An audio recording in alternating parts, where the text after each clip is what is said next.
नाज़रीन, इंडिया के prime minister Narendra Modi ने नामुमकिन को मुमकिन कर दिखाया। मैं तो कहती हूँ कमाल कर दिखाया। मोदी, मैं कहूँगी सल्यूट है इस बंदे को। जहाँ जहाँ काम हो सकता है वहाँ वहाँ ये बंदा काम कर देता है। मतलब आपको पता है, मतलब अच्छा ठीक है यहाँ पे झाड़ू लग सकता है यार, वो लगा के बताएगा, लगा दिया, और लोगों को भी बताएगा कि भाई क्या हो गया। It's just a thing, just do it. सोचोगे बस गए।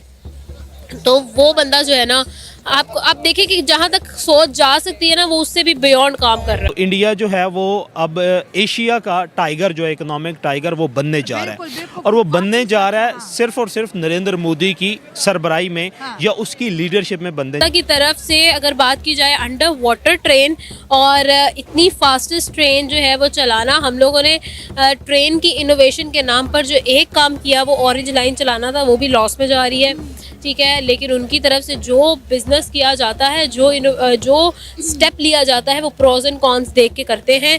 वो अगर उसके ऊपर 1 रुपया लगाते हैं तो वो उससे 100 रुपया कमाने की सकत रखते हैं और इस तरह की प्लानिंग करते हैं। इंडिया के जितने भी स्टूडेंट्स हैं या इंडिया के जितने माइंड्स हैं, उनको पूरी दुनिया में जो है वो माना जाता है।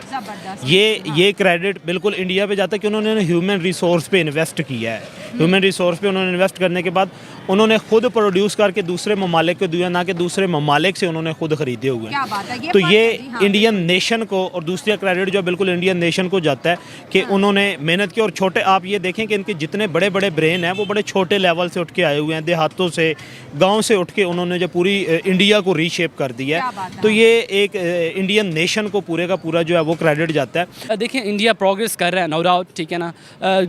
ना सिर्फ इंडिया बल्कि कोई भी ऐसा प्रोग्रेसिव मुल्क है जो कि तेज़ी से दुनिया में ग्रो अप कर रहा है, उससे सीखने की ज़रूरत है कि वो कौन सा मॉडल अडॉप्ट कर रहे हैं, ऐसी क्या चेंजेस या पॉलिसीज़ वो सामने लेके आ रहे हैं जिसकी वजह से उनका मुल्क जो है ना वो ग्रो अप कर रहा है। इन चीज़ों को जो हमारे जो इकोनॉमिक एक्सपर्ट हैं, जो हमारे थिंक टैंक हैं, इंडिया का मॉडल यहाँ पर लाना चाहिए। मैं ओपनली कहती हूँ कि लाइफ सीरियसली मुझे पाकिस्तानी होते हुए इस टाइम शर्म आ रही है कि इंडिया हमारे से इतना ज्यादा आगे निकल गया है। उनकी मेहनत है ना, वो डिजर्व करते हैं। जाहिर सी बात है, मेहनत ही नहीं की, इसलिए हमने अपने मुल्क के लिए कुछ किया ही नहीं। अगर हमने अपने मुल्क के लिए एफर्ट्स की होती, हमारे सियासतदान ने कुछ किया होता, तो अभी हम खड़े हुए पाकिस्तान की तारीफें कर रहे होते, पाकिस्तान की डेवलपमेंट पे बात कर रहे होते। मदर ऑफ डेमोक्रेसी है इंडिया। ये जो आर्म फोर्सेस थी, ये यूनिफॉर्म फोर्सेस थी, इनको सबसे पहले उन्होंने महदूद किया था। इनके जो आप ये कह रहे हैं कि जो पावर थी, जो कि गवर्नमेंट, ब्रिटिश गवर्नमेंट ने दी हुई थी, इनको महदूद करके उन्होंने अपनी डेमोक्रेसी की बुनियाद रखी। और आज वो दुनिया की सबसे बड़ी डेमोक्रेसी भी है।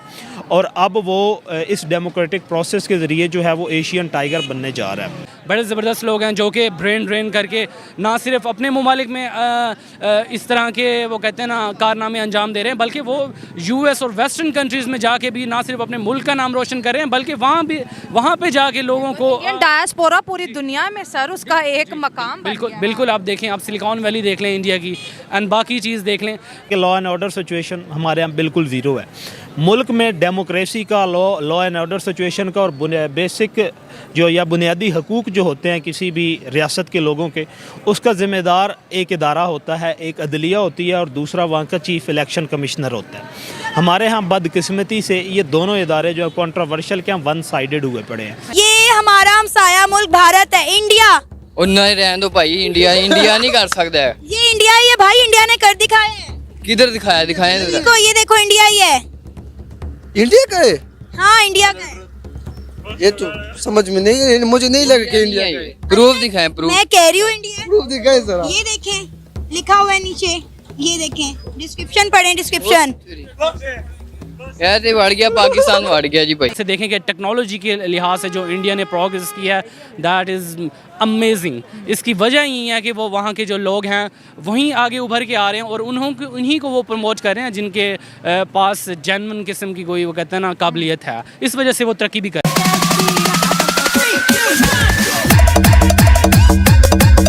ये जो इंफ्रास्ट्रक्चरल डेवलपमेंट है, इसका क्रेडिट जाता है नरेंद्र मोदी को। अगर मैं पॉलिटिक्स से मेरी बड़ी गहरी दिलचस्पी है, सेंट्रल सुपीरियर सर्विसेज का मैं स्टूडेंट हूँ, खुद प्रेपरेशन भी कर रहा हूँ। तो नरेंद्र मोदी को भी मैंने इसके गांव वडनगर से लेके आज इसकी जो है प्राइम मिनिस्टरशिप तक मैंने इसको सारा पढ़ा हुआ है। तो इसका पहला क्रेडिट तो जाता है नरेंद्र मोदी को। दूसरी बात ये है कि आपने बात की कि ये जो इनका जो इंजीनियरिंग का ये जो सेटअप था और इंडिया ने सारा का सारा खुद डेवलप किया, तो अब इस वक्त आप देख लेना तो सबसे ज़्यादा इंफॉर्मेशन टेक्नोलॉजी में या इंजीनियरिंग में इंडिया के जितने भी स्टूडेंट्स हैं या इंडिया के जितने माइंड्स हैं उनको पूरी दुनिया में जो है वो माना जाता है। ये क्रेडिट बिल्कुल इंडिया पे जाता है कि उन्होंने ह्यूमन रिसोर्स पे इन्वेस्ट किया है। ह्यूमन रिसोर्स पे उन्होंने इन्वेस्ट करने के बाद उन्होंने खुद प्रोड्यूस करके दूसरे ममालिक को दिया, ना कि दूसरे ममालिक से उन्होंने खुद खरीदे हुए हैं। तो ये इंडियन नेशन को, और दूसरा क्रेडिट जो बिल्कुल इंडियन नेशन को जाता है कि उन्होंने मेहनत की। और छोटे आप ये देखें कि इनके जितने बड़े बड़े ब्रेन हैं वो बड़े छोटे लेवल से उठ के आए हुए हैं, देहातों से, गाँव से उठ के उन्होंने जो पूरी इंडिया को रीशेप कर दिया है। तो ये एक इंडियन नेशन को पूरे का पूरा जो है वो क्रेडिट जाता है। दूसरा आपने ये बात की नरेंद्र मोदी का ये प्रोजेक्ट है, और आने वाले दिनों में, और जहाँ तक मुझे अब जो करंट पॉलिटिकल सिचुएशन में इंडिया की देख रहा हूँ कि हैट्रिक करने जा रहा है Narendra Modi as a prime minister जो है वो इंडिया का। और इसका जो नेक्स्ट प्रोजेक्ट है, अब तो क्योंकि ये उनका इलेक्शन ईयर्स है, उसके बाद इन्होंने यूएई के साथ यही प्रोजेक्ट किया हुआ है कि अंडर वाटर ट्रेन जो है उसका प्रोजेक्ट उनका बिल्कुल ऑलरेडी मेरे ख्याल में जयशंकर को अगर मैं कोट करूं तो उन्होंने इस कॉन्ट्रैक्ट पे साइन भी कर लिया, और वो भी उन्होंने अंडर वाटर ही जो है उसको रन करना है। तो ये नो डाउट कि इंडिया की बहुत बड़ी डेवलपमेंट है, और उस इंफ्रास्ट्रक्चर नो डाउट के बैकबोन होता है किसी भी इकोनॉमी की। तो ये उनकी इकोनॉमी को बहुत बड़ा जो है वो बूस्ट देगा ये project. Every new day is an achievement for India, और इसी चीज़ को अगर देखा जाए तो India has gone such a far way when it comes to railways and trains. और अगर मैं गलत नहीं हूँ तो एक टाइम था कि हमने आज से 2 साल पहले एक खबर कवर की थी कि India is going to train जो कि मेडिकल सर्विसेज, आपको मूविंग मेडिकल सर्विसेज प्रोवाइड करेगी, and the mobile medical checkup आपको जो है वो हर जगह पर प्रोवाइड किया जाएगा ऑल ओवर इंडिया। उस ट्रेन ने जो है वो एक धूम मचा दी थी पूरी दुनिया के अंदर। रेलवेज़ की जब बात की जाती है तो India has done every innovation that India could in terms of Railways.